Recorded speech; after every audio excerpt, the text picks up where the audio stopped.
Friends, good morning. ನಾನು ಜಾನು. Welcome to Janu logs. Friends, ಎಲ್ಲರೂ ಹೇಗಿದ್ದೀರಾ? ಎಲ್ಲರೂ ಚೆನ್ನಾಗಿದ್ದೀರಾ ಅಂತ ಅಂದ್ಕೊಂಡಿದ್ದೀನಿ. ಎಲ್ಲರದು ಕಾಫಿ ಆಯಿತಾ, ಟಿಫನ್ ಆಯಿತಾ? ನಾನಿವತ್ತು 9:45 ಆಗಿದೆ. ಈಗ ವ್ಲಾಗನ್ನು ಸ್ಟಾರ್ಟ್ ಮಾಡ್ತಾ ಇದ್ದೀನಿ. ಇನ್ನು ಕಾಫಿ ಆಯ್ತು ಅಷ್ಟೇ, ಇನ್ನು ಟಿಫನ್ ಏನು ಮಾಡಿಲ್ಲ. ಇವತ್ತು ಈಗ ಮಾಡೋಣ ಅಂತ. ಈ ನಡುವೆ ಅಂತೂ ತಲೆಗೆ ಜಾಸ್ತಿ ತಲೆ ಸ್ನಾನ ಜಾಸ್ತಿ ಮಾಡ್ತಿದ್ದೆ. ಹಂಗಾಗಿ ಸ್ವಲ್ಪ ಎಣ್ಣೆ ಎಲ್ಲ ಹಚ್ಕೊಂಡಿದ್ದೀನಿ. ಇವತ್ತು ಬೆಳಗ್ಗೆನೆ ಎಣ್ಣೆ ಹಚ್ಕೊಂಡು ತಲೆ ಬಾಚ್ಕೊಂಡು ಜಡೆ ಹಾಕ್ಕೊಂಡಿದ್ದೀನಿ. ಏರ್ ಕಟ್ ಮಾಡಿಸ್ತಿಲ್ಲ ಇನ್ನು ಸ್ವಲ್ಪ ದಿನ ಮಾಡಿಸಲ್ಲ. ಸ್ವಲ್ಪ ಬೆಳೀತಾ ಇದೆ ಕೂದಲು, ಹಾಗಾಗಿ ಏರ್ ಕಟ್ ಮಾಡಿಸ್ತೀನಿ. ಇವತ್ತು ನಿನ್ನೆ ಏನಪ್ಪ ಅಷ್ಟೋತ್ರಗಳದ್ದು ಕುಂಕುಮಾರ್ಚನೆ ಮಾಡಿದ್ದೆ ಅಲ್ವಾ. ಇದು ವೈಭವಲಕ್ಷ್ಮಿ ಪೂಜೆಯಲ್ಲಿ ಕುಂಕುಮಾರ್ಚನೆ, ಅಷ್ಟೋತ್ರಗಳ ಕುಂಕುಮಾರ್ಚನೆ ಅದೆಲ್ಲ ಮಾಡಿದ್ದೆ ಅಲ್ವಾ. ಅದ್ರದ್ದು ಕುಂಕುಮ ಇತ್ತು, ಅದಕ್ಕೆ ಇಟ್ಕೊಂಡಿದ್ದೀನಿ. ವೇಸ್ಟ್ ಮಾಡಬಾರ್ದಲ್ವ, ಅದಕ್ಕೆ ನೋಡಿ ನಾನು ಸಾಮಾನ್ಯವಾಗಿ ಈ ಥರ ಇಟ್ಕೊತೀನಿ. ದೇವ್ರ ಕುಂಕುಮ ಏನಾದರೂ ಸಿಕ್ಕರೆ ಈ ಥರ ಜಾಸ್ತಿ ಇಟ್ಕೊತೀನಿ. ಒಂಥರ ಚೆನ್ನಾಗಿ ಕಾಣ್ತಿರುತ್ತೆ. ಎಲ್ಲರೂ ಹೇಳ್ತಾರೆ ನನಗೆ, ನೀನು ಈ ಥರ ಕುಂಕುಮ ಇಟ್ಟರೆ ನಿಂಗೆ ತುಂಬ ಚೆನ್ನಾಗಿ ಕಾಣುತ್ತೆ ಅಂತ. ಸ್ಯಾರಿಯಲ್ಲಿ ಈ ಡ್ರೆಸ್ಸಲ್ಲೆಲ್ಲ ಇದಕ್ಕೆ ಸೂಟ್ ಆಗೋಲ್ಲ. ಸ್ಯಾರಿ ಹಾಕ್ಕೊಂಡಾಗ ಈ ಥರ ಕುಂಕುಮ ಇಟ್ಟರೆ ತುಂಬ ಚೆನ್ನಾಗಿ ಕಾಣುತ್ತೆ. ಹಂಗಾಗಿ ಅರ್ಚನೆ ಮಾಡಿದ ಕುಂಕುಮ ವೇಸ್ಟ್ ಆಗುತ್ತೆ ಅಂತ ನೋಡಿ ಈ ಥರ ಇಟ್ಕೊಂಡೆ. ಬೆಳಗ್ಗೆನೇ ಇವತ್ತು ತಲೆ ಎಲ್ಲ ಬಾಚ್ಕೊಂಡು ಹೂವು ಎಲ್ಲ ಮುಡ್ಕೊಂಡು ನೋಡಿ, ಅದು ಲಕ್ಷ್ಮೀ ಪೂಜೆಗೆ ಇಟ್ಟಿದ್ದು ಹೂವು ಇಟ್ಟಿದ್ದೆ ಅಲ್ವಾ, ಅದನ್ನು ಯಾಕೆ ಬಿಸಾಡೋದು ಅಂತ ಮಲ್ಲಿಗೆ ಹೂವನ್ನ ಹಾಗೆ ಫ್ರಿಜ್ಜಲ್ಲಿ ಇಟ್ಕೊಂಡು ನೆನ್ನೆನೂ ಅಷ್ಟೇ ಬೆಳಗ್ಗೆನೇ ಮುಡ್ಕೊಂಡಿದ್ದೀನಿ. ಕಾಫಿ ಆಯಿತು. ಈಗ ನಮ್ಮನೇಲಿ ಎಳ್ನೀರು ತೊಗೊಂಬಂದಿದ್ರು, ಅವರು ಎಳ್ನೀರನ್ನ ಒಡೆದುಕೊಟ್ರು, ಕುಡಿಯೋಣ ಅಂತ ಕುಡಿತಾ ಇದ್ದೀನಿ. ಹಾಗೆ ಟಿಫನ್ ಏನು ಮಾಡೋದು ಅಂತ ಗೊತ್ತಾಗ್ತಿಲ್ಲ. ನಮ್ಮನೇಲಿ ನಾನ್ ವೆಜ್ಜು ಮಾಡ್ತಿಲ್ಲ. ನೀವು ತಿನ್ನಿರಿ, ನಾನು ಮಾಡಿಕೊಡ್ತೀನಿ ಅಂದರೆ ನಮ್ಮನೆಯವ್ರು ಏನು ಬೇಡ ಅಂತ ಅಂದರು. ತಂದಿಲ್ಲ ನಾನ್ ವೆಜ್ ಏನಾದರೂ ಮಾಡಬೇಕು ಈಗ ಟಿಫನ್. ಐಡಿಯಾನೇ ಇಲ್ಲ ಏನು ಮಾಡೋದು ಅಂತ. ಏನು ಮಾಡಲಿ ಟಿಫನ್ನು ಅಂತ ಅಂದ್ಕೊಂಡಿದ್ದೀನಿ. ಏನು ಮಾಡೋದು ಅಂತ ಗೊತ್ತಾಗ್ತಿಲ್ಲ. ಏನಾದರೂ ಸ್ವಲ್ಪ ರೈಸ್ ಐಟಮ್ ಮಾಡ್ತೀನಿ ಈಗ. ಅದೇ ಇನ್ನೂ ಸ್ವಲ್ಪ ಯೋಚನೆ ಮಾಡಬೇಕು, ಏನು ಅಡುಗೆ ಮಾಡಬೇಕು, ಟಿಫನ್ ಏನು ಮಾಡಬೇಕು ಅಂತ. ಹಾಕಿ ಮಾಡ್ತೀನಿ ಈಗ ಟಿಫನ್ನು. ನಾಳೆಗೆ ದೋಸೆಗೆ ಹಾಕೋಣ ಅಂತ ಅಂದ್ಕೊಂಡಿದ್ದೀನಿ. ಫಸ್ಟ್ ದೋಸೆಗೆ ಹಾಕ್ಬಿಡ್ತೀನಿ, ದೋಸೆಗೆ ನೆನೆಯೋಕ್ಕೆ ಹಾಕ್ತೀನಿ. ಆಮೇಲೆ ದೋಸೆಗೆ ಅದನ್ನು ನೆನೆಯೋಕ್ಕೆ ಹಾಕೋವಾಗ ಯೋಚನೆ ಮಾಡ್ತೀನಿ ಏನು ಟಿಫನ್ ಮಾಡಲಿ ಅಂತ. ಒಂದು ಸಾರಿ ಕೇಳ್ತೀನಿ ನಮ್ಮ ಮನೆಯವ್ರನ್ನ, ನನ್ನ ಮಗಳನ್ನೆಲ್ಲ ಕೇಳಿಬಿಟ್ಟು ನೋಡಬೇಕು ಏನು ಮಾಡೋದು ಅಂತ. ಫಸ್ಟಿಗೆ ದೋಸೆಗೆ ಹಾಕ್ತೀನಿ. ಎಳ್ನೀರು ತಂದಿದ್ದಾರೆ, ಅದು ಚೆನ್ನಾಗೇ ಇಲ್ಲ, ಸ್ವೀಟೇ ಇಲ್ಲ.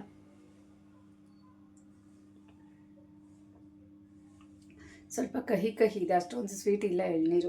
ತುಂಬ ಎಳೆದು ಅಂತ ಅನಿಸುತ್ತೆ, ಅದಕ್ಕೆ ಸ್ವೀಟಾಗೇ ಇಲ್ಲ, ಒಂಥರ ಸ್ವಲ್ಪ ಕಹಿ ಇದೆ ಎಳ್ನೀರು. ಬನ್ನಿ ಈಗ ದೋಸೆಗೆ ಹಾಕೋಣ. 2 ಲೋಟ ಅಕ್ಕಿನ ಹಾಕ್ತಾಯಿದ್ದೀನಿ. ಹಾಗೆ ಅರ್ಧ ಲೋಟಗಿಂತ ಸ್ವಲ್ಪ ಕಡಿಮೆ ಏನಪ್ಪ ಉದ್ದಿನಬೇಳೆನ ಹಾಕ್ತಾಯಿದ್ದೀನಿ. ಹಾಗೆ 1 ಸ್ಪೂನ್ ಮೆಂತ್ಯ ಹಾಕ್ತಾಯಿದ್ದೀನಿ. ಹಾಗೆ 1/4 ಸ್ಪೂನಷ್ಟು ಅವಲಕ್ಕಿನ ಹಾಕ್ಬಿಟ್ಟು ಚೆನ್ನಾಗಿ ಎಲ್ಲ ಒಂದು 2-3 ಸಾರಿ ಚೆನ್ನಾಗಿ ತೊಳೆದು ನೆನೆಯೋಕ್ಕೆ ಇಡ್ತೀನಿ. ಎಲ್ಲದನ್ನು ಮಿಕ್ಸ್ ಮಾಡಿ ಹಾಕ್ಬಿಡ್ತೀನಿ. ಅವಲಕ್ಕಿ ಹಾಕೋದ್ರಿಂದ ಸಾಫ್ಟಾಗಿ ಬರುತ್ತೆ, ಮೆಂತ್ಯ ಹಾಕೋದ್ರಿಂದ ಅದರ ಸ್ಮೆಲ್ ಚೆನ್ನಾಗಿ ಬರುತ್ತೆ. ಹಾಗೆ ದೋಸೆ ಸ್ವಲ್ಪ ಕಲರ್ ಕೂಡ ಬರುತ್ತೆ. ಹಾಗಾಗಿ ನಾನು ಈ ಥರ ಹಾಕ್ತೀನಿ ದೋಸೆಗೆ. ಇದನ್ನು ಒಂದು 7-8 ಅವರ್ ನೆನೆಯೋದಕ್ಕೆ ಬಿಟ್ಬಿಡ್ತೀನಿ. 7-8 ಅವರ್ ಆದರೂ ಸರಿ, ಇಲ್ಲಾಂದರೆ ಒಂದೊಂದು ಸಾರಿ ಏನಪ್ಪ ಮಾಡ್ತೀನಿ ಅಂದರೆ ಬೆಳಗ್ಗೆನೇ ನೆನೆಸಿಟ್ಬಿಡ್ತೀನಿ. ಟಿಫನ್ ಆಗಿದ ತಕ್ಷಣ ರಾತ್ರಿಗೆ ರುಬ್ತೀನಿ, ಅದನ್ನು ಗ್ರೈಂಡ್ ಮಾಡ್ಕೊತೀನಿ. ಒಂದು 10-12 ಅವರ್ ಆಗುತ್ತೆ. ಆಗ ಒಂದೊಂದು ಸಾರಿ ಆ ಥರನೂ ಮಾಡ್ತೀನಿ. ಇಲ್ಲಾಂದರೆ ಒಂದು 7-8 ಅವರ್ ಆದರೂ ನೆನೆಸಿ ಇಡಲೇಬೇಕು, ಆವಾಗಲೇ ಚೆನ್ನಾಗಿ ಬರೋದು. ಫ್ರೆಂಡ್ಸ್, ಯೋಚನೆ ಮಾಡಿದೆ ಈಗ ಏನಪ್ಪ ಮಾಡ್ತೀನಿ ಅಂದರೆ, ಏನು ತರಕಾರಿ ಇದೆಯೋ ಅದನ್ನೆಲ್ಲ ಹಾಕ್ಬಿಟ್ಟು ರೈಸ್ ಮಾಡಿಬಿಡ್ತೀನಿ. ವೆಜಿಟೇಬಲ್ ರೈಸ್ ಅಂತ ನಾನೇ ಒಂಥರ ಹೆಸರಿಟ್ಬಿಟ್ಟಿದ್ದೀನಿ ಅದಕ್ಕೆ, ವೆಜಿಟೇಬಲ್ ರೈಸ್ ಅಂತ. ಈ ಕಡೆ ಪಲಾವು ಅಲ್ಲ, ಈ ಕಡೆ ಟೊಮೆಟೊ ಬಾತು ಅಲ್ಲ, ಆ ಥರ ಮಾಡ್ತಾಯಿದ್ದೀನಿ. ಆ ಮೆಥಡಲ್ಲಿ ಮಾಡ್ತಾಯಿದ್ದೀನಿ. ನಿಮಗೂ ಶೇರ್ ಮಾಡ್ತೀನಿ ಫ್ರೆಂಡ್ಸ್. ನಾನು ಯಾವಾಗಲಾದರೂ ಈ ಥರ ರೆಸಿಪಿ ಮಾಡ್ತೀನಿ ಅಂದರೆ, ಯಾವಾಗಲಾದರೂ ಈ ಥರ ಮಾಡ್ತೀನಿ. ಎಲ್ಲ ತರಕಾರಿ ಹಾಕ್ಬಿಟ್ಟು ಏನಿರುತ್ತೋ ಅದನ್ನು ಹಾಕ್ಬಿಟ್ಟು ಈ ಥರ ರೈಸ್ ಮಾಡ್ತೀನಿ. ನಿಮಗೂ ಶೇರ್ ಮಾಡ್ತೀನಿ ನೋಡಿ ಎಷ್ಟು ಚೆನ್ನಾಗಿರುತ್ತೆ ಅಂತ. ಬೇಕಿದ್ರೆ ನೀವು ಒಂದು ಸಾರಿ ಟ್ರೈ ಮಾಡಿ. ಮನೇಲಿ ಏನು ತರಕಾರಿ ಇರುತ್ತೋ ಅದನ್ನು ಹಾಕೋದು, ಏನಾದರೂ ಹಾಕ್ಬೋದು ಇದಕ್ಕೆ. ಇಂಥ ತರಕಾರಿನೇ ಅಂತ ಏನಿಲ್ಲ. ಸದ್ಯಕ್ಕೆ ನನ್ನ ಮನೆಯಲ್ಲಿ ಕ್ಯಾರೆಟ್ ಇತ್ತು, ಬೀನ್ಸ್ ಇತ್ತು, ಕ್ಯಾಪ್ಸಿಕಮ್ ಇತ್ತು, ಟೊಮೆಟೊ ಎಲ್ಲ ಇತ್ತು. ತರಕಾರಿ ಅಂತೂ ಇಷ್ಟಿತ್ತು. ಅದನ್ನೇ ಎಲ್ಲ ಹಾಕ್ಬಿಟ್ಟು, ಅಂದರೆ ಕ್ಯಾರೆಟು, ಬೀನ್ಸು ಎಲ್ಲ ಕ್ಲೀನಾಗಿ ಬಿಡಿಸಿ ವಾಶ್ ಮಾಡಿ ಹಚ್ಚಿ ಎಲ್ಲ ಇಟ್ಕೊತೀನ. ಕೊತ್ತಂಬರಿ ಸ್ವಲ್ಪ ಬಿಡಿಸಿ ಇಟ್ಕೊಂಡಿದ್ದೀನಿ. ಹಾಗೆ ಟೊಮೆಟೊ, ಈರುಳ್ಳಿ ಹಚ್ಕೊತೀನಿ. ಎಲ್ಲ ಅದನ್ನು ಹಚ್ಕೊಂಡು ಎಣ್ಣೆ, ಸಾಸಿವೆ, ಕರಿಬೇವು ಎಲ್ಲ ಹಾಕಿ ಸ್ವಲ್ಪ ಸ್ಪೈಸಸ್ ಹಾಕಿ ತರಕಾರಿ ಹಾಕಿ ಎಲ್ಲ ಮಿಕ್ಸ್ ಮಾಡಿಬಿಟ್ಟು, ಸ್ವಲ್ಪ ಸಾಂಬಾರು ಪುಡಿ, ಸ್ವಲ್ಪ ಧನಿಯಾ ಪುಡಿ ಹಾಕ್ಬಿಟ್ಟು ಎಲ್ಲ ಎಣ್ಣೆಲಿ ಎಲ್ಲ ಫ್ರೈ ಮಾಡಿಬಿಟ್ಟು, ಮತ್ತು ಇದನ್ನೆಲ್ಲ ಹಾಕ್ಬಿಟ್ಟು ತರಕಾರಿ ಎಲ್ಲ ಏನೇನು ಹಚ್ಚಿರುತ್ತೋ ಎಲ್ಲ ಹಾಕ್ಬಿಟ್ಟು ಉಪ್ಪು ಹಾಕ್ಬಿಟ್ಟು ನಾನು ಇದನ್ನು ಲಿಡ್ ಕ್ಲೋಸ್ ಮಾಡಿ ಒಂದು ವಿಜಿಲ್ ಹಾಕ್ಸ್ಕೊತೀನಿ. ತುಂಬಾ ಚೆನ್ನಾಗಿರುತ್ತೆ ಈ ಥರ ರೈಸ್ ಮಾಡೋದು, ಸಿಂಪಲ್ಲಾಗಿ ಆಗುತ್ತೆ ಕೂಡ, ತುಂಬಾ ಚೆನ್ನಾಗಿರುತ್ತೆ. ನೋಡೋರಿಗೆ ಒಂಥರ ಪಲಾವ್ ಥರ ಕಾಣ್ತಾ ಇರುತ್ತೆ, ವೆಜಿಟೇಬಲ್ ಬಾತ್ ಥರ, ವೆಜಿಟೇಬಲ್ ಪಲಾವ್ ಥರ. ಆದರೆ ಪಲಾವ್ಗೆ ಹಾಕೋ ಶುಂಠಿ ಬೆಳ್ಳುಳ್ಳಿ ಈ ಥರ ಏನು ರುಬ್ಕೊಳ್ಳಲ್ಲ. ಇದಕ್ಕೆ ಶುಂಠಿ ಬೆಳ್ಳುಳ್ಳಿ ಪೇಸ್ಟು ಹಾಕಲ್ಲ, ಶುಂಠಿ ಬೆಳ್ಳುಳ್ಳಿ ಏನೂ ಹಾಕಲ್ಲ, ಹಾಗೆ ಹಾಕಿ ಮಾಡೋದು.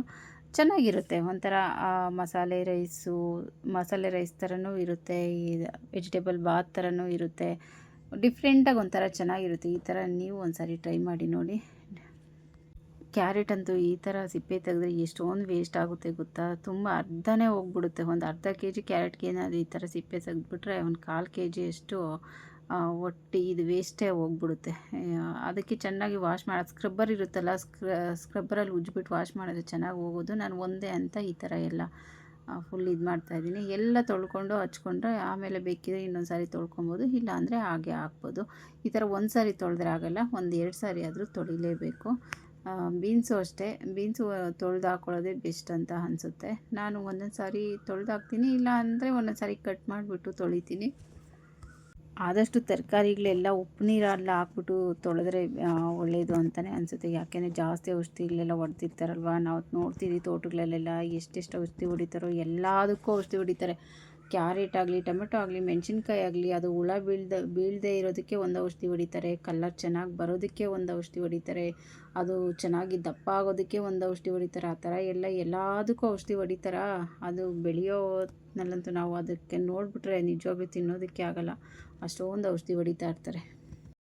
ಇನ್ನೇನು ಮಾಡೋದು, ಏನೇ ಆಗಲಿ ನಾವು ತಿನ್ನಲೇಬೇಕಲ್ವ. ಹಾಗಾಗಿ ನಾನು ಎಲ್ಲ ವಾಶ್ ಮಾಡಿ ಇಟ್ಕೊಂಡು ಎಲ್ಲ ಕ್ಲೀನಾಗಿ ಹಚ್ಚಿ ಇಟ್ಕೊತೀನಿ. ಸಂಡೇ ಬಂತಂದರೆ ನೋಡಿ ಎಷ್ಟೊಂದು ಲೇಸಿ ಆಗಿಬಿಡ್ತೀವಲ್ವ. ಸಂಡೇ ಈಗ ಎಷ್ಟಪ್ಪ 10 ಗಂಟೆ ಆಗಿದೆ, 10:15 ಆಗಿದೆ, ಈಗ ಟಿಫನ್ ಮಾಡ್ತಾಯಿದ್ದೀನಿ.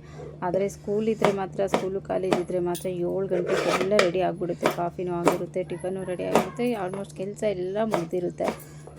ಏನಾದರೂ ನೋಡಿ ರಜಾ ಇದ್ದರೆ, ಹಾಲಿಡೇ ಇದ್ದರೆ ಈ ಥರ ಲೇಸಿ, ಅಯ್ಯೋ ಮಾಡಿಕೊಂಡ್ರೆ ಆಯಿತು ಅಂತ ಸ್ವಲ್ಪ ಲೇಸಿ ಎಲ್ಲರೂ ಅಷ್ಟೇ. ಇನ್ನು ಫುಲ್ ವೀಕ್ ಎಲ್ಲ ಮಾಡಿರ್ತೀವಲ್ವ, ಇನ್ನು ಸಂಡೇ ಅಂದರೆ ಅಯ್ಯೋ ಸ್ವಲ್ಪ ಲೇಟಾಗಿ ಎದ್ದು ನಿಧಾನವಾಗಿ ಮಾಡ್ಕೊಳ್ಳೋಣ ಅಂತ ಎಲ್ಲರಿಗೂ ಅದೇ ಮೆಂಟಾಲಿಟಿ ಇರುತ್ತೆ. ಅದೇ ಥರ ಅಂದ್ಕೊಂಡಿರ್ತಾರೆ, ಅಯ್ಯೋ ನಾಳೆ ಲೇಟಾಗಿದ್ದರೆ ಸಾಕು, ನಾಳೆ ಲೇಟಾಗಿದ್ದರೆ ಆಯ್ತು ಬಿಡು ಅಂತ ಸಾಟರ್ಡೇನೇ ಅಂದ್ಕೊಂಡಿರ್ತೀವಲ್ವ ನಾವೆಲ್ಲ. ಅಯ್ಯೋ ನಾಳೆ ಸಂಡೇ ಹೇಗಿದ್ರು ಮಿಕ್ಕಿದ ಕೆಲಸ ಎಲ್ಲ ನಾಳೆ ಮಾಡ್ಕೊಳ್ಳೋಣ ಅಂತ ಏನೋ ಪೋಸ್ಟ್ಪೋನ್ ಮಾಡ್ತಾ ಇರ್ತೀವಿ ಎಲ್ಲ ಕೆಲಸನೂ. ಆದರೆ ವೀಕ್ ಡೇಸ್ ಆದರೆ ಅಯ್ಯೋ ಎಲ್ಲ ಮುಗಿಬೇಕು, ನಾಳೆ ಟಿಫನ್ ಆಗಬೇಕು, ಅದಾಗಬೇಕು, ಇದಾಗಬೇಕು ಅಂತ ಎಲ್ಲ ಮಾಡ್ಕೊತಿರ್ತೀವಿ. ಸಂಡೇ ಅಂದರೆ ಏನೋ ಒಂದು ಸ್ವಲ್ಪ ಫ್ರೀ, ಏನೋ ಒಂದು ಟಿಫನ್ ಮಾಡಿದ್ರೆ ಆಯಿತು, ಏನೋ ಒಂದು ಅಡುಗೆ ಮಾಡಿದ್ರೆ ಆಯಿತು ಅಂತ ಒಬ್ಬೊಬ್ರಿಗೆ ನಮ್ಗೆ ಆ ಥರ, ಬೇರೆಯವ್ರಿಗೆ ಯಾವ ಥರ ಇರುತ್ತೋ ಗೊತ್ತಿಲ್ಲ. ಪೂಜೆಗೆ ಬಳೆ ಹಾಕ್ಕೊಂಡಿದ್ದ ಕೈ ತುಂಬ, ಅದನ್ನು ತೆಗ್ದೇ ಇಲ್ಲ, ಹಾಗೇ ಇದೆ. ಎಷ್ಟೊಂದು ಸೌಂಡ್ ಬರ್ತಿರುತ್ತೋ, ಎಲ್ಲ ತರಕಾರಿ ಹೆಚ್ಚುವಾಗ ಕೆಲಸ ಮಾಡುವಾಗ ಎಲ್ಲ ಜಲ್ ಜಲ್ ಗಲ್ ಗಲ್ ಅಂತ ಒಂಥರ ಬಳೆ ಸೌಂಡ್ ಬರ್ತಾನೆ ಇರುತ್ತೆ. ತರಕಾರಿ ಎಲ್ಲ ಹಚ್ಚಿದಾಯಿತು. ಈಗ ಅದನ್ನು ಒಗ್ಗರಣೆನ ಮಾಡ್ತೀನಿ, ಬನ್ನಿ ಯಾವ ಥರ ಅಂತ ತೋರಿಸ್ತೀನಿ ನೋಡಿ. ಸ್ಟವ್ ಮೇಲೆ ಕುಕ್ಕರ್ ಇಟ್ಟಿದ್ದೀನಿ, ಕುಕ್ಕರ್ಗೆ ಸ್ವಲ್ಪ ಎಣ್ಣೆನ ಹಾಕ್ತಾಯಿದ್ದೀನಿ. ರೈಸ್ ಐಟಮ್ಗೆಲ್ಲ ಸ್ವಲ್ಪ ಎಣ್ಣೆ ಜಾಸ್ತಿನ ಹಾಕಿದ್ರೇ ಚೆನ್ನಾಗಿರೋದು, ಸ್ವಲ್ಪ ಹಾಕಿದ್ರೆ ಚೆನ್ನಾಗಿರಲ್ಲ. ನೋಡಿ ನಾನು ಸ್ವಲ್ಪ ಎಣ್ಣೆನ ಹಾಕ್ತಾಯಿದ್ದೀನಿ, ಹಾಗೆ ಸ್ವಲ್ಪ ಸ್ಪೈಸಸ್ಸು ಹಾಕ್ತಾಯಿದ್ದೀನಿ.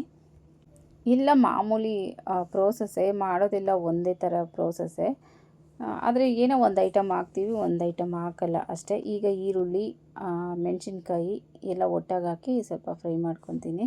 ಆಮೇಲೆ ಟೊಮೆಟೊನೂ ಹಾಕಿ ಸ್ವಲ್ಪ ಫ್ರೈ ಮಾಡ್ಕೊತಾ ಇದ್ದೀನಿ. ಈಗ ಸ್ವಲ್ಪ ಸಾಂಬಾರು ಪುಡಿ, ಸ್ವಲ್ಪ ಧನಿಯಾ ಪುಡಿನ ಹಾಕಿ ಅದನ್ನು ಸ್ವಲ್ಪ ಚೆನ್ನಾಗಿ ಎಣ್ಣೆಯಲ್ಲೆಲ್ಲ ಫ್ರೈ ಮಾಡ್ಕೊತೀನಿ. ಈಗ ಚೆನ್ನಾಗಿ ವಾಶ್ ಮಾಡಿ ಹಚ್ಚಿಟ್ಕೊಂಡಿರೋಂಥ ತರಕಾರಿನೂ ಕೂಡ ಹಾಕಿ ಸ್ವಲ್ಪ ಫ್ರೈ ಮಾಡ್ಕೊತೀನಿ. ತರಕಾರಿ ಈ ಥರ ಎಣ್ಣೆಯಲ್ಲಿ ಫ್ರೈ ಮಾಡಿದ್ರೆ ತುಂಬ ಟೇಸ್ಟ್ ಒಂಥರ ಚೆನ್ನಾಗಿ ಬರುತ್ತೆ.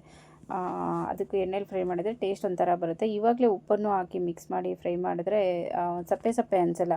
ಅದಕ್ಕೋಸ್ಕರ ಉಪ್ಪು ಈ ಥರ ಫ್ರೈ ಮಾಡುವಾಗಲೇ ಹಾಕ್ಬಿಟ್ರೆ ತರಕಾರಿಗೆಲ್ಲ ಚೆನ್ನಾಗಿ ಉಪ್ಪು ಇಟ್ಕೊಳ್ಳುತ್ತೆ. ಇಲ್ಲ ಅಂದರೆ ಅಕ್ಕಿ ಹಾಕಾದ್ಮೇಲೆ ನಾವು ಉಪ್ಪು ಹಾಕಿದ್ರೆ ತರಕಾರಿಗೆ ಹಿಡ್ದೇ ಇರಲ್ಲ. ಬೇಕಿದ್ರೆ ನೀವು ಟೆಸ್ಟ್ ಮಾಡಿ ಅದನ್ನು, ತರಕಾರಿ ಎಲ್ಲ ಸಪ್ಪೆ ಇರುತ್ತೆ.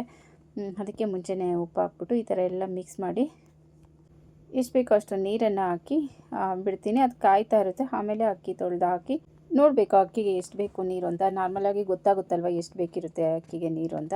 ಅಕ್ಕಿ ಮೇಲೆ ಒಂದು 2.5 ಇಂಚು ನೀರಿದ್ದರೆ ಸಾಫ್ಟಾಗಿ ಬರುತ್ತೆ, ಆಗ ಅನ್ನ ಉದುರುದ್ರಾಗೂ ಆಗುತ್ತೆ. ನಾನು ಫ್ರೆಂಡ್ಸ್ ಇದು ಡಿಪೋ ಅಕ್ಕಿಯಲ್ಲೇ ಮಾಡ್ತಾ ಇರೋದು. ಡಿಪೋ ನೋಡಿ ಎಷ್ಟು ಚೆನ್ನಾಗಾಗುತ್ತೆ ಅಂತ ನೋಡಿ. ಬೇಕಿದ್ರೆ ನೀವು ಉದುರುದ್ರಾಗುತ್ತೆ ಎಷ್ಟು ಚೆನ್ನಾಗಾಗುತ್ತೋ. ಲಿಡ್ಡನ್ನು ಕ್ಲೋಸ್ ಮಾಡಿ ಒಂದು ವಿಜಿಲ್ ಹಾಕ್ಸ್ಕೊಂಡ್ರೆ ಆಯಿತು, ವೆಜಿಟೇಬಲ್ ಬಾತ್ ರೆಡಿ ಆಯಿತು. ಇನ್ನು ಈಗ ಟಿಫನ್ನೇ 11 ಗಂಟೆ ಮೇಲೆ ಆಗುತ್ತೆ ನಾವು ಟಿಫನ್ ಮಾಡೋದಕ್ಕೆ. ಇನ್ನು ಮಧ್ಯಾಹ್ನ ಯಾರೂ ತಿನ್ನಲ್ಲ, ಇಷ್ಟೇ ತಿನ್ನೋದು. ಇನ್ನೇನಾದರೂ ಫ್ರೂಟ್ಸು ಅದು ಇದು ಸ್ನ್ಯಾಕ್ಸ್ ಅಂತ ತಿಂದ್ಬಿಟ್ಟು ಸುಮ್ಮನಾಗ್ತಾರೆ. ನೋಡಿ ಎಷ್ಟು ಚೆನ್ನಾಗಿ ಕಾಣ್ತಾ ಇದೆ ಅಂತ. ಹಾಗೆ ಎಲ್ಲ ಮೇಲೆ ಬಂದುಬಿಟ್ಟಿರುತ್ತೆ, ಅದು ಸ್ವಲ್ಪ ತರಕಾರಿ ಎಲ್ಲ. ಈಗ ಒಂದು ಮಿಕ್ಸ್ ಮಾಡಿ ನೋಡಿ ಎಷ್ಟು ಉದುರಾಗಿದೆ ಅಂತ. ಹಾರಿದ್ರೆ ಅಂತೂ ಇನ್ನೂ ಉದುರಾಗಿ ಬರುತ್ತೆ. ಡಿಪೋ ಅಕ್ಕಿಯಲ್ಲೇ ಇದು ಮಾಡಿರೋದು ನೋಡಿ. ಕಲ್ಲರು ಎಷ್ಟು ಉದುರಾಗಿ ಬಂದಿದೆ ಅಂತ. ನೀರು ಕರೆಕ್ಟಾಗಿ ಹಾಕಿದ್ರೆ ಚೆನ್ನಾಗೇ ಬರುತ್ತೆ. ಹಾಗಾಗಿ ಇದಕ್ಕೇನಪ್ಪ ಅಂದರೆ ಮೊಸರು ಮಾಡಿದ್ದೆ. ಮೊಸರು ಬಜ್ಜಿ ಅಂದರೆ ಬರೀ ಈರುಳ್ಳಿ ಹಾಕ್ಬಿಟ್ಟು ಮೊಸರನ್ನ ಮಾಡಿದ್ದೆ. ಇನ್ನು ಇದರಲ್ಲೇ ಸಾಕಷ್ಟು ಮಸಾಲೆ ಇರುತ್ತಲ್ವ, ಅದಕ್ಕಾಗಿ ಮೊಸರಿಗೆ ಈರುಳ್ಳಿ ಮಾತ್ರ ಹಾಕಿದ್ದೆ, ಬೇರೆ ಏನೂ ಹಾಕಿಲ್ಲ. ನಾನು ಇದಕ್ಕೆ ಸೌತೆಕಾಯಿ ತೊಗೊಂಡಿದ್ದೆ. ನಾನು ಸೌತೆಕಾಯಿ ತೊಗೊಂಡು ತಿಂದೆ, ಮೊಸರೇನೂ ಹಾಕ್ಕೊಳ್ಳಿಲ್ಲ. ತುಂಬಾ ಚೆನ್ನಾಗಿತ್ತು ಸೌತೆಕಾಯಿ. ಇನ್ನೂ ಒಂದು ಸ್ವಲ್ಪ ಈರುಳ್ಳಿ ಬೇಕಿದ್ರೆ ಹಾಕ್ಕೊಬೋದು. ತುಂಬಾ ಚೆನ್ನಾಗಿತ್ತು ಫ್ರೆಂಡ್ಸ್. ನೀವು ಬೇಕಿದ್ರೆ ಈ ಥರ ಟ್ರೈ ಮಾಡಿ ನೋಡಿ. ತುಂಬ ಸಿಂಪಲ್ಲಾಗೆ ಮಾಡ್ಬೋದು. ಅದೇ ಬೇಕು ಇದೇ ಬೇಕು ತರಕಾರಿ ಅಂತ ಏನೂ ಇಲ್ಲ. ಯಾವ್ದು ಮನೆಯಲ್ಲಿರುತ್ತೋ ಅದನ್ನು ಹಾಕಿ ಮಾಡಿದ್ರೆ ತುಂಬಾ ಚೆನ್ನಾಗಿರುತ್ತೆ. ಹಾಕಿ ಟಿಫನ್ ಎಲ್ಲ ಮಾಡಿಕೊಂಡು 2 ವಾರದಿಂದ ವೈಭವಲಕ್ಷ್ಮಿ ಪೂಜೆ ಮಾಡಿದ್ದೆ ಅಲ್ವಾ, ಅದ್ರ ಕೊಬ್ಬರಿ ಯೂಸೇ ಮಾಡಲಿಲ್ಲ. ಏನಾದರೂ ಸ್ವೀಟ್ ಮಾಡೋಣ ಅಂತ ಹಾಗೆ ಇಟ್ಟಿದ್ದೆ ಫ್ರಿಜ್ಜಲ್ಲಿ. ಇವತ್ತು ಕೊಬ್ಬರಿ ಮಿಠಾಯಿ ಮಾಡೋಣ ಅಂತ ಇದು ಮಾಡ್ತಾಯಿದ್ದೆ, ಎಲ್ಲ ತೆಗಿತಾ ಇದ್ದೀನಿ. ಫ್ರಿಜ್ಜಲ್ಲಿ ಇಟ್ಟಿದ್ದೆ ಅಲ್ವಾ, ಏನಿದನ್ನು ಹಾಗೆ ಚೆನ್ನಾಗಿದೆ, ಏನೂ ಗಲೀಜಿಲ್ಲ. ನಾನು ವಾಶ್ ಮಾಡೋದಕ್ಕೆ ಹೋಗ್ತಿಲ್ಲ, ಯಾಕೆಂದರೆ ಪೂಜೆಗೆ ಇಟ್ಟಿರ್ತೀನಿ. ಹಾಗೆ ತೆಗೆದು ಸ್ವಲ್ಪ ಹೊತ್ತು ಬಿಟ್ಟು ಹಾಗೆ ಫ್ರಿಜ್ಜಲ್ಲಿ ಇಟ್ಟಿರ್ತೀನಿ. ಹಾಗಾಗಿ ನೊಣ ಸೊಳ್ಳೆ ಆ ಥರ ಏನೂ ಕೂತಿರಲ್ಲ, ಚೆನ್ನಾಗೇ ಇತ್ತು. ಇನ್ನು ಅದನ್ನೆಲ್ಲ ತೊಳೆದ್ರೆ ನೀರೆಲ್ಲ ಇರುತ್ತೆ, ಆರೋದಕ್ಕೆಲ್ಲ ಲೇಟಾಗುತ್ತೆ ಅಂತ ಈ ಥರ ಅರಶಿನ ಕುಂಕುಮ ಇಟ್ಟಿದ್ದೆಲ್ಲ ತೆಗೆದ್ಬಿಟ್ಟು ಬಟ್ಟೆಯಲ್ಲಿ ಒಂದು ಸಾರಿ ಒರೆಸ್ಬಿಟ್ಟು ಹಚ್ಚಿದೆ. ಆದರೆ ಕೊಬ್ಬರಿ ಮಿಠಾಯಿ ಮಾಡೋಕ್ಕಾಗಲಿಲ್ಲ, ಟೈಮ್ ಆಗಿಬಿಡ್ತು. ಅಡುಗೆ ಬೇರೆ ಮಾಡಬೇಕಾಗಿತ್ತು. ಹಾಗಾಗಿ ಇನ್ನೂ ಸ್ವಲ್ಪ ಕೆಲಸ ಎಲ್ಲ ಇತ್ತು. ಕೊಬ್ಬರಿ ಇಟ್ಟಿದ್ದೀನಿ, ಎಲ್ಲ ಸಣ್ಣದಾಗಿ ಕಟ್ ಮಾಡಿಟ್ಟೆ. ಕೊಬ್ಬರಿ ಮಿಠಾಯಿ ಮಾಡೋದಕ್ಕೆ ಆಗಲಿಲ್ಲ. ನೋಡಬೇಕು ಯಾವಾಗ ಮಾಡ್ತೀನಿ, ನಾಳೆ ಏನಾದರೂ ಮಾಡೋಣ ಅಂತ ಹಾಗೆ ಇಟ್ಟಿದ್ದೀನಿ. ಇನ್ನು ಸಂಡೇ ನಾನ್ ವೆಜ್ಜು ಮಾಡಿಲ್ವಲ್ಲ, ಅದಕ್ಕೆ ಮಶ್ರೂಮ್ ಇದೆ. ಮಶ್ರೂಮ್ ಫ್ರೈ ಥರ ಸ್ವಲ್ಪ ಕರಿನೋ ಸಾಂಬಾರು ಥರನೋ ಮಾಡಿಬಿಟ್ಟು ಅದ್ರ ಜೊತೆ ಮುದ್ದೆ ಮಾಡೋಣ ಅಂತ ಅಂದ್ಕೊಂಡಿದ್ದೀನಿ. ಇನ್ನು ಅದು ಮುದ್ದೆ ಬೇರೆ ಮಾಡಬೇಕು. ಕಲರ್ಸ್ ಕನ್ನಡದಲ್ಲಿ ಒಂದು ಫಿಲಮ್ ಬರ್ತಿತ್ತು ರಚಿತಾ ರಾಮ್ದು. ಅದನ್ನು ಫಿಲಮ್ನ ನೋಡಿಕೊಂಡು ಕೊಬ್ಬರಿನ ತೆಗಿತಿದ್ದೆ. ನಾನು ಫಸ್ಟಿಂದ ನೋಡಬೇಕು ಅಂತ ಅಂದ್ಕೊಂಡೆ. ಬೆಳಗ್ಗೆ ತೋರಿಸುವಾಗ ಫಸ್ಟಿಂದ ನೋಡಬೇಕು ಈ ಫಿಲಮ್ಮು ಅಂತ ಅಂದ್ಕೊಂಡೆ. 4:15ಗೆ ನನ್ನ ನೆನಪೇ ಇಲ್ಲ, ನಮ್ಮ ಮನೇಲಿ ಹಾಕಿದ್ರು. ಅದು ನೋಡ್ತಾಯಿದ್ರೆ ಅಯ್ಯೋ ಹೌದಲ್ವ ನಾನು ನೋಡಬೇಕಾಗಿತ್ತು ಈ ಫಿಲಮ್ಮು ಅಂತ ಅಂದ್ಕೊಂಡೆ. 4:15ಯಿಂದ ಸ್ವಲ್ಪ ನೋಡಿದೆ ಅಷ್ಟೇ. ಇನ್ನು ಇದನ್ನೆಲ್ಲ ಎತ್ತಿ ತೆಗೆದಿಟ್ಬಿಟ್ಟು ಅಡುಗೆ ಮಾಡೋದಕ್ಕೆ ಹೋದೆ. ಇನ್ನು ದೋಸೆಗೆ ಹಾಕಿದ್ದು ಮರ್ತೇ ಬಿಟ್ಟಿದ್ದೀನಿ. ಅಡುಗೆ ಮಾಡೋಣ ಅಂತ ಬಂದರೆ ದೋಸೆಗೆ ರುಬ್ಬಬೇಕಾಗಿತ್ತಲ್ಲಪ್ಪ ಅಂತ ಅನಿಸ್ತು ನೋಡಿ. ಕೊಬ್ಬರಿ ಈ ಥರ ಸಣ್ಣದಾಗಿ ಪೀಸ್ ಮಾಡಿ ಇಟ್ಟಿದ್ದೀನಿ, ನೊಣ ಹೋಗುತ್ತೆ ಅಂತ ಈ ಥರ ಬಟ್ಲು ಇಟ್ಟಿದ್ದೀನಿ. ಅದು ಅಕ್ಕಿ ರುಬ್ಬೋದು ಮರ್ತೇ ಹೋಗ್ಬಿಟ್ಟಿದೆ. ಅಯ್ಯೋ ಇದು ಬೇರೆ ಐತಲ್ಲಪ್ಪ ಅಂತ ಅಂದ್ಕೊಂಡು ಈಗ ಅಕ್ಕಿನ ಎಲ್ಲ ಗ್ರೈಂಡ್ ಮಾಡಿ ಇಟ್ಕೊತೀನಿ. ಇನ್ನು ಮಶ್ರೂಮ್ ಬೇರೆ ಮಾಡಬೇಕಲ್ವ. ಮಶ್ರೂಮ್ ಮಾಡಿದ್ರೆ ಅದು ಕ್ಲೀನ್ ಮಾಡೋದೇ ಒಂದು ಸ್ವಲ್ಪ ಟೈಮ್ ತಗೊಳುತ್ತೆ. ಹಾಗಾಗಿ ಅಕ್ಕಿನ ಗ್ರೈಂಡ್ ಮಾಡಿಟ್ಟು ಆಮೇಲೆ ಅಡುಗೆ ಮಾಡೋಣ ಅಂತ ಅಕ್ಕಿನ ಗ್ರೈಂಡ್ ಮಾಡಿ ಇಡ್ತಾಯಿದ್ದೀನಿ. ಇನ್ನು ಅದು ಇದೇನಾದರೂ ಸ್ವಲ್ಪ ಲೇಟ್ ಆದರೆ ಬೆಳಗ್ಗೆ ಸರಿಯಾಗಿ ಇದು ಊರಿರಲ್ಲ, ದೋಸೆಗೆ ಹಾಕೋದಕ್ಕೆ ಊರಿರಲ್ಲ, ಹಾಗೇ ಇರುತ್ತೆ. ದೋಸೆ ಸರಿಯಾಗಿ ಬರೋಲ್ಲ ಇನ್ನು ಲೇಟ್ ಮಾಡೋದಕ್ಕೆ ಹೋದರೆ. ಅಂದರೆ ಅಡುಗೆ ಎಲ್ಲ ಮಾಡೋದಕ್ಕೆ ಹೋದರೆ ಇದು ಊರಲ್ಲ. ಹಾಗಾಗಿ ಬೇಗ ಇದು ಮಾಡೋಣ ಅಂತ ಮಾಡ್ತಾಯಿದ್ದೀನಿ, ಗ್ರೈಂಡ್ ಮಾಡೋಣ ಅಂತ ಮಾಡ್ತಾಯಿದ್ದೀನಿ. ಗ್ರೈಂಡ್ ಮಾಡಿದ್ದೆಲ್ಲ ಆಯಿತು. ಈಗ ನಾನು ಇದಕ್ಕೇನು ಉಪ್ಪು ಅಥವಾ ಸೋಡಾ ಏನೂ ಹಾಕಿಲ್ಲ, ಹಾಗೆ ಇಡ್ತೀನಿ. ಯಾವಾಗಲೂ ಅಷ್ಟೇ ಏನೂ ಹಾಕಲ್ಲ, ಹಾಗೆ ಇಡ್ತೀನಿ. ಬೆಳಗ್ಗೆ ಹಾಕಿ ಎಲ್ಲ ಮಿಕ್ಸ್ ಮಾಡ್ತೀನಿ. ಈಗ ಹಾಗೆ ಎಲ್ಲ ಇತ್ತು, ಮಿಕ್ಸಿ ಜಾರು, ಒಂದು ಅಕ್ಕಿ ನೆನೆಸಿದ್ದೆಲ್ಲ ಇತ್ತಲ್ವ, ಹಾಗೆ ಸಿಂಕಲ್ಲಿ ತೊಳೆದು ಇಡ್ತಾಯಿದ್ದೀನಿ. ಸಿಂಕಲ್ಲಿ ಸಾಮಾನ್ಯವಾಗಿ ನಾನು ತೊಳೆಯೋದೇ ಇಲ್ಲ. ಸಿಂಕಲ್ಲಿ ನೋಡಿ ಈ ಥರ ಬೊಕ್ಕೊಂಡು ತೊಳಿಬೇಕು, ಯಾಕೆಂದರೆ ಫ್ರಿಡ್ಜ್ ಅಡ್ಡ ಇದೆ, ಅದಕ್ಕೋಸ್ಕರ ಪಾತ್ರೆ ಎಲ್ಲ ಆಚೆ ಹಾಕಿ ತೊಳ್ಕೊಳ್ಳೋದು. ಒಳಗಡೆ ಒಂದು ದಿನಕ್ಕೂ ತೊಳೆಯಲ್ಲ. ಈ ಥರ ಏನು ಇದೇನು ಇದರಲ್ಲೇನು ಬೇಯಿಸಿಲ್ವಲ್ಲ, ಹಾಗಾಗಿ ಏನು ಜಾಸ್ತಿ ನೀರಾಗಿ ತೊಳೆದ್ರೆ ಆಯಿತು, ಸೋಪಾಗಿ ತೊಳೆಯೋ ಅವಶ್ಯಕತೆ ಇಲ್ಲ. ಹಾಗಾಗಿ ಇಲ್ಲೇ ಒಂದೆರಡು ಇತ್ತು ಅಂತ ತೊಳೆದು ಇಡ್ತಾಯಿದ್ದೀನಿ. ಇನ್ನು ಬೆಳಗ್ಗೆ ಆಲೂಗಡ್ಡೆ ಪಲ್ಯ ಮಾಡೋಣ ಅಂತ ಅಂದ್ಕೊಂಡಿದ್ದೀನಿ ದೋಸೆಗೆ. ಅದಕ್ಕೋಸ್ಕರ ಆಲೂಗಡ್ಡೆ ಇರಲಿಲ್ಲ, ಆಲೂಗಡ್ಡೆ ತರಿಸ್ಕೊಂಡಿದ್ದೀನಿ. ಈಗ ಮಶ್ರೂಮ್ ಕರಿ ಮಾಡೋಣ ಅಂತ ಶುಂಠಿ ಬೆಳ್ಳುಳ್ಳಿ ಪೇಸ್ಟ್ ತರಿಸ್ಕೊಂಡಿದ್ದೀನಿ. ಸಾಮಾನ್ಯವಾಗಿ ನಾನು ಶುಂಠಿ ಬೆಳ್ಳುಳ್ಳಿ ಪೇಸ್ಟ್ ತರಿಸ್ಕೊಳ್ಳಲ್ಲ, ಮನೆಯಲ್ಲೇ ರೆಡಿ ಮಾಡಿರ್ತೀನಿ. ಈ ಥರ ಏನಾದರೂ ಅರ್ಜೆಂಟ್ ಇದ್ದಾಗ ಮಾತ್ರ ತರಿಸ್ಕೊಳ್ತೀನಿ ಅಷ್ಟೇ.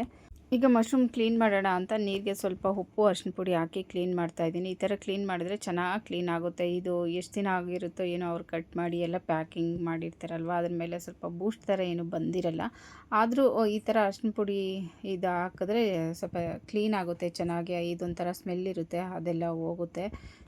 ಸ್ವಲ್ಪ ಹೊತ್ತು ನೀರಲ್ಲಿ ಹಾಕಿ ನೆನೆಸ್ಬಿಟ್ರೆ ಮೇಲ್ಗಡೆ ಇದು ಚೆನ್ನಾಗಿ ಬರುತ್ತೆ ನೋಡಿ. ಒಂದು ಲೇಯರ್ ಈ ಥರ ಸಿಪ್ಪೆ ಎಲ್ಲ ತೆಗೆದ್ಬಿಟ್ರೆ ಚೆನ್ನಾಗಿ ಕಾಣ್ತಾ ಇರುತ್ತೆ. ಇದು ನಮ್ಮ ಮನೇಲಿ ತಂದು 2-3 ದಿವಸ ಆಯಿತು, ಫ್ರಿಜ್ಜಲ್ಲೇ ಇಟ್ಟಿದೆ. ತಂದಿದ ತಕ್ಷಣ ಫ್ರೆಶ್ಶಾಗಿ ಮಾಡಿಬಿಟ್ರೆ ಚೆನ್ನಾಗಿರುತ್ತೆ.